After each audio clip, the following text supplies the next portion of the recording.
Should the Atlanta Falcons sign Hunter Renfrow? The short answer is yes, they probably should. Now, getting right into this video, currently the Atlanta Falcons have 5 wide receivers on their 53-man roster. They are Kadarius Hodge, Drake London, Darnell Mooney, Ray McCloud, and Casey Washington.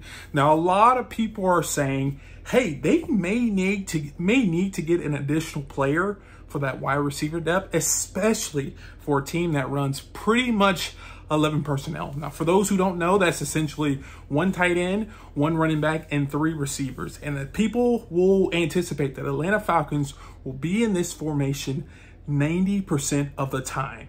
And to be completely honest, the Atlanta Falcons, knock on wood, are 1 injury away from having to play players that they don't really want to play. So I think Hunter Renfrow, for whatever reason, is not signed.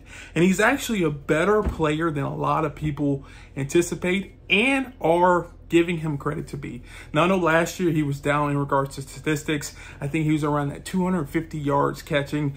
But we have seen him, when featured in offense, be a 1,000-yard receiver. And for the Atlanta Falcons, they can get him for relatively cheap. Now, there's something else that I kind of want to mention, and that's the idea of special teams. No, I don't think Hunter Renfrow will be a great special teams player, but I do think Ray McCloud is a phenomenal special teams player, more specifically kick returner and punt returner. Now, if you're starting Ray McCloud as your primary slot receiver, you probably don't want him to be playing those minutes, returning punts, returning kicks, because there is a high chance of injury, especially when guys are coming down and kind of hitting you pretty hard. So because of this, I think we have some slots and some holes in kick and punt return. And I also think, to be completely honest, Ray McCloud's skill sets are better utilized as a kickoff punt returner and that gadget guy. Now, going forward, how can we resolve this? How can we maybe allow Ray McCloud to get more reps on special teams? You bring in another receiver who could take in some of those reps, take in some of those passes, and like I said, those reps in that internal, that slot receiver in the open, a really good slot receiver that's currently on the market is Hunter Renfrow. Now, do I think all this is work monetarily?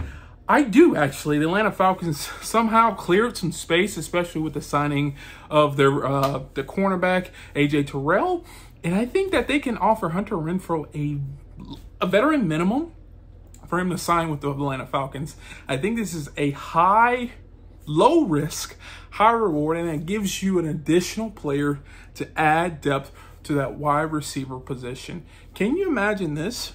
Drake London, Darnell Mooney, and Hunter Renfrow running routes with Ray McCloud being that gadget guy, and you also have Kyle Pitts and Bijan Robinson. You go from being a good offense to a really exceptional offense, and it just takes one small move that the Atlanta Falcons can make to take it to the next level. So all of this to say, the Atlanta Falcons need to be beating on the door of Hunter Renfrow's agent. Hopefully they're able to get him for a league minimum, which I think at this point now, because he's unsigned, is something that is very reasonable. And also, he can add wide receiver depth and allow you to play Ray McCloud at positions that he really excels in, and that's kick and punt returner. But if you agree or disagree, leave a comment down below. Let me know. And also, if you want to see more videos like this, check this one out right here. And like always, peace.